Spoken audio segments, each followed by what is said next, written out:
Hello everyone, welcome back to my channel. आज की हमारी क्लास रहेगी ज्योग्राफी के इम्पोर्टेंट क्वेश्चंस पर, जो कि लैब असिस्टेंट में आपका एक सब्जेक्ट के रूप में है। तो चलिए स्टार्ट करते हैं आज की वीडियो और इन क्वेश्चनों को सॉल्व करके जांचिए अपनी तैयारी को। तो वीडियो को बिना पॉज कीजिए किए हुए देखिए। तो चलिए स्टार्ट करते हैं और देखते हैं पहला क्वेश्चन हमारा क्या है। तो सबसे पहला क्वेश्चन हमारा है, निम्नलिखित में से कौन सा मानवकृत आपदा है। तो सबसे पहला हमारा ऑप्शन है सुनामी से प्रभाव, दूसरा है भूकंप से प्रभाव, तीसरा है चक्रवात से प्रभाव और चौथा है ग्रीन हाउस गैस से भूमंडलीय ऊष्मन। तो देखिए इनमें हमने बताना है कि मानवकृत आपदा कौन सी है। तो ये देखिए, ये तीनों जो है ये हमारी प्राकृतिक आपदा है और ये जो ग्रीन हाउस गैस से भूमंडलीयकरण ऊष्मन जो है ये हमारी मानवकृत आपदा है, जो हमारा ग्रीन हाउस इफेक्ट है और जिससे जो ग्लोबल वार्मिंग हो रही है। तो ये हमारा आंसर रहेगा। सेकंड क्वेश्चन देखिए, निम्न में से कौन सी प्राकृतिक आपदा भौमिक है। तो आपको वो आपदा छांटनी है जो कि भौमिक है, भूमि से संबंधित है। ठीक है, तो पहला देखिए, फर्स्ट ऑप्शन हमारा है भूकंप, दूसरा है हमारा बाढ़, तीसरा हमारा जो ऑप्शन है वो है सुनामी और फोर्थ हमारा ऑप्शन है शीत लहर। तो इसमें जो हमारा आंसर रहेगा वो रहेगा भूकंप। तो फर्स्ट यहाँ पे ए आपका आंसर हो जाएगा। थर्ड क्वेश्चन देखिए, राष्ट्रीय आपात प्रचालन केंद्र किस मंत्रालय के अंतर्गत कार्यरत है। जो हमारा राष्ट्रीय आपात प्रचालन जो केंद्र है वो कौन से मंत्रालय के अंतर्गत आता है। तो सबसे पहले देखिए, फर्स्ट ऑप्शन हमारा है गृह मंत्रालय, सेकंड ऑप्शन है रक्षा मंत्रालय, थर्ड ऑप्शन है पर्यावरण मंत्रालय एंड फोर्थ ऑप्शन जो हमारा है वो है जल संसाधन मंत्रालय। तो यहाँ पे हमारा जो आंसर रहेगा वो रहेगा गृह मंत्रालय। आगे देखिए, भूकंप के लिए क्या उत्तरदायी है। तो भूकंप के लिए फर्स्ट ऑप्शन देखिए कौन कौन से कारक उत्तरदायी हैं। पहला ऑप्शन हमारा है ज्वालामुखी विस्फोट, सेकेंड ऑप्शन है जमीन अवतलन, थर्ड ऑप्शन है भूस्खलन और डी ऑप्शन हमारा है ये सभी। तो यहाँ पे जो हमारा आंसर रहेगा, यहाँ पे डी आंसर रहेगा। जो भूकंप है, भूकंप के लिए उत्तरदायी कारकों में ये सारे के सारे ऑप्शन हमारे ठीक रहेंगे। ज्वालामुखी विस्फोट, जब ज्वालामुखी विस्फोट होता है तो उसके कारण से भी भूकंप आता है। जमीन में अवतलन होता है, जो जमीन नीचे धंसती है उससे भी हमारा भूकंप आता है और भूस्खलन की प्रक्रिया के दौरान भी भूकंप आता है। फिफ्थ क्वेश्चन देखिए, भूकंप आने के बाद उसके प्रभाव से क्या आपदाएं संभावित हैं। जब भूकंप आता है उसके बाद में कौन कौन सी आपदाएं आ सकती है। तो सबसे पहले देखिए भूस्खलन, सेकेंड ऑप्शन बी ऑप्शन हमारा है बाढ़, सी ऑप्शन है सुनामी और डी ऑप्शन है ये सभी। तो भूकंप आने के बाद उसके प्रभाव में जो है ये सारी की सारी जो आपदाएं हैं वो संभावित है। तो हमारा आंसर यहाँ पे रहेगा डी। इसके बाद देखिए सिक्स्थ क्वेश्चन है, भूकंप किस प्रकार की आपदा है। तो भूकंप कैसी आपदा है। ऑप्शन नंबर ए है प्राकृतिक आपदा, बी है मानवीय आपदा, सी है कृत्रिम आपदा और डी है इनमें से कोई नहीं। तो देखिए हमारा जो भूकंप है ये एक प्राकृतिक आपदा है, इसमें मानव का कोई हाथ नहीं होता, ये प्राकृतिक आपदा है। तो हमारा आंसर ए रहेगा। सेवंथ क्वेश्चन देखिए, प्लेट्स भी हमारे जो है सिलेबस है इसमें है, इंडियन प्लेट और यूरेशियन प्लेट के अभिसरण से किस एक पर्वत का निर्माण हुआ है। तो जो हमारी इंडियन प्लेट है और यूरेशियन प्लेट है, प्लेटो वाला जो हमारा टॉपिक है प्लेट विवर्तन सिद्धांत, तो वहाँ पे मैंने ये प्लेट्स आपको समझाई हुई है। तो आपने अगर ये मेरा टॉपिक नहीं देखा है तो आप मेरे चैनल पर जाकर ये टॉपिक क्लियर कर सकते हैं। तो देखिए, इंडियन प्लेट और यूरेशियन प्लेट के अभिसरण से किस एक पर्वत का निर्माण हुआ है। तो देखिए यहाँ पे हमारा जो फर्स्ट ऑप्शन है वो रॉकी पर्वत, सेकंड ऑप्शन है एंडीज पर्वत, थर्ड ऑप्शन है हिमालय पर्वत और डी ऑप्शन है हमारा एल्पस पर्वत। तो रॉकीज पर्वत जो हमारा उत्तरी अमेरिका, एंडीज दक्षिण अमेरिका में, तो ये तो हमारे आंसर नहीं होंगे। हिमालय पर्वत जो है आपको पता है इसकी लोकेशन हमारा जो इंडिया है, इंडिया के उत्तर में है और इंडियन प्लेट हमारे इंडिया की ही है और ऊपर की तरफ जो है यूरेशियन प्लेट है। तो आपका जो आंसर आएगा वो आएगा हिमालय पर्वत। ठीक है, इसके बाद देखिए आठवां जो क्वेश्चन है हमारा, 8th क्वेश्चन देखिए, निम्न में से कौन सा क्षेत्र अधिकतम भूकंप संभाव्यता वाला क्षेत्र है? तो इनमें से कौन सा ऐसा क्षेत्र है जहां पे भूकंप जो है वो बहुत ज़्यादा आते हैं? तो फर्स्ट ऑप्शन देखिए, पूर्वी राजस्थान, बी ऑप्शन है मध्य प्रदेश, सी ऑप्शन है बिहार नेपाल सीमावर्ती क्षेत्र, डी ऑप्शन है उत्तरी हरियाणा। तो यहाँ पे जो हमारा आठवां जो क्वेश्चन है इसका आंसर रहेगा बिहार नेपाल सीमावर्ती क्षेत्र। तो ये भी टॉपिक मैंने अपने चैनल पे करवाया हुआ है भूकंप का कंप्लीट, और इसमें भी मैंने बताए हुए हैं भूकंप के जो जोन हैं वो भी मैंने बताए हुए हैं कि भारत में भूकंप के जोन कितने हैं, और कंप्लीट मैंने बहुत अच्छे से मेरे चैनल पर करवाया हुआ है, तो आप वहां जाके इसको देख सकते हो। 9th क्वेश्चन है, भारतीय भूगर्भिक सर्वेक्षण विभाग ने भूकंप की तीव्रता के आधार पर भारत को कितने भूकंपीय भागों में बांटा है? जो कि अभी देखिए अभी मैंने बताया है। तो जो हमारा भारत है, भारत को पांच भूकंपीय भागों में विभाजित किया गया है। तो यहाँ पे हमारा आंसर रहेगा बी। तो 10th क्वेश्चन देखिए, नेशनल सिस्मोलॉजिकल डाटाबेस सेंटर का कार्यालय कहाँ है? नेशनल सिस्मोलॉजिकल डाटाबेस सेंटर का कार्यालय कहाँ है? तो यहाँ पे हमारा आंसर रहेगा क्या? Delhi. National seismological database centre का कार्यालय जो है वो दिल्ली में है। तो मुंबई के हैदराबाद और कोलकाता ये रॉन्ग आंसर हो जाएगा, हमारा आंसर हो जाएगा दिल्ली। इसके बाद जो है 11th क्वेश्चन देखिए, चक्रवात भी हमारे सिलेबस में है। तो चक्रवात में देखिए, उष्ण कटिबंधीय चक्रवातों का क्षेत्र है। देखिए हमारे जो चक्रवात है, चक्रवातों को दो भागों में विभाजित किया जाता है, शीतोष्ण कटिबंधीय चक्रवात और उष्ण कटिबंधीय चक्रवात। जो हमारा उष्ण कटिबंधीय चक्रवात है वो तो 5 डिग्री से 35 डिग्री अक्षांश के बीच में होता है उष्ण कटिबंधीय चक्रवातों का क्षेत्र। तो हमारा आंसर यहाँ पे डी रहेगा। जबकि 35 to 65 डिग्री अक्षांश पर शीतोष्ण कटिबंधीय चक्रवात आते हैं। तो हमारा देखिए जो 0 से 5 डिग्री का है उत्तरी और दक्षिणी अक्षांश, यहाँ पे डोलड्रम का एरिया है, यहाँ पे किसी प्रकार का चक्रवात नहीं देखा जाता है, ये शांत क्षेत्र होता है।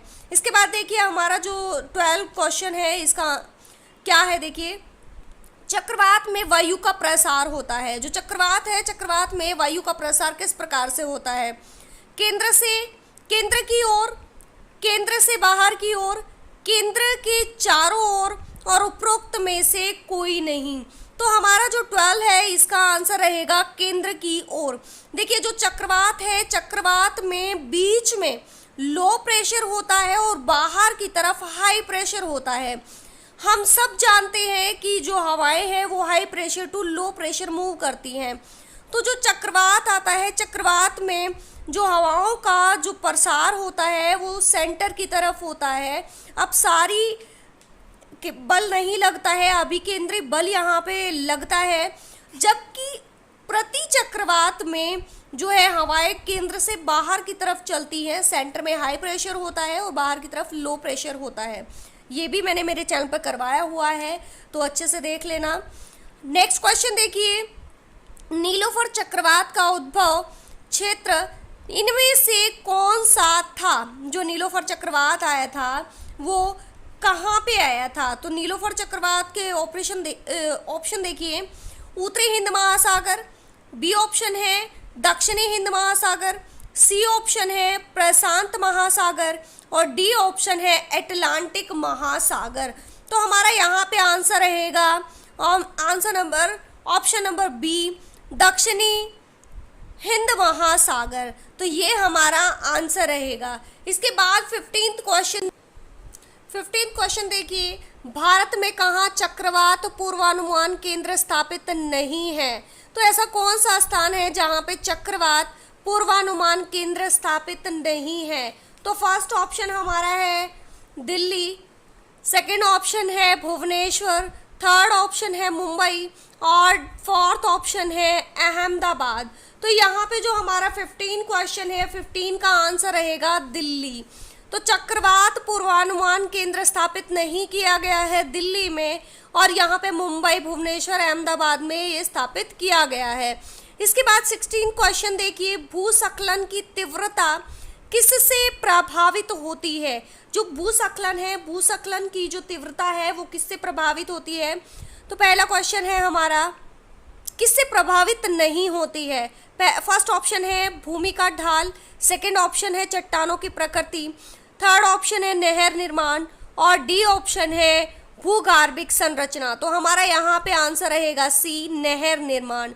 इसके बाद 17 क्वेश्चन देखिए, निम्नलिखित में से कौन सा क्षेत्र भूस्खलन से प्रभावित नहीं होता? तो भूस्खलन से कौन सा क्षेत्र प्रभावित नहीं होता है?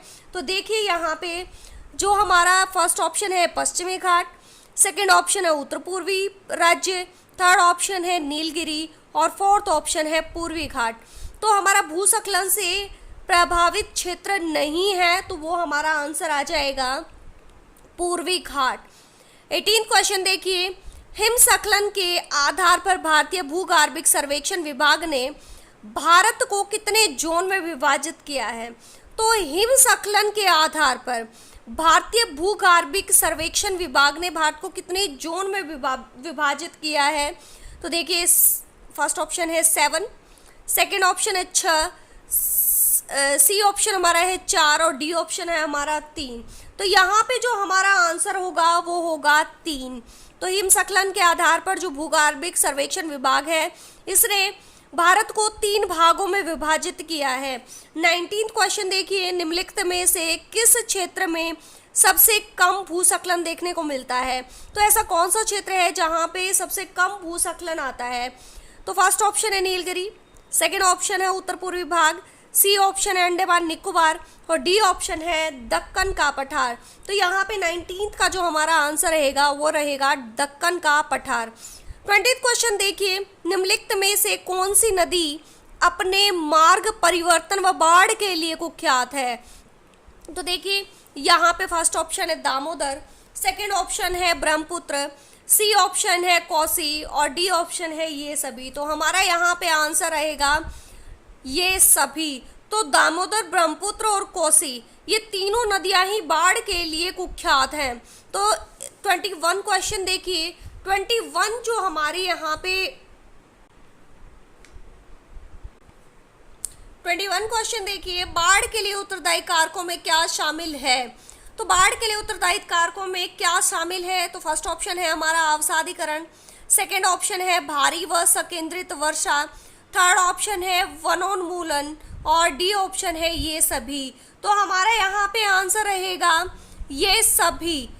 ये सभी में देखिए जो हमारा अवसादीकरण है, भारी व संकेंद्रित वर्षा और वनोन्मूलन, ये सभी कारक बाढ़ के लिए उत्तरदायी है। तो हमारा आंसर डी रहेगा। इसके बाद 22 क्वेश्चन देखिए, भारत में राज्य स्तर पर बाढ़ से सर्वाधिक हानि किस राज्य को होती है?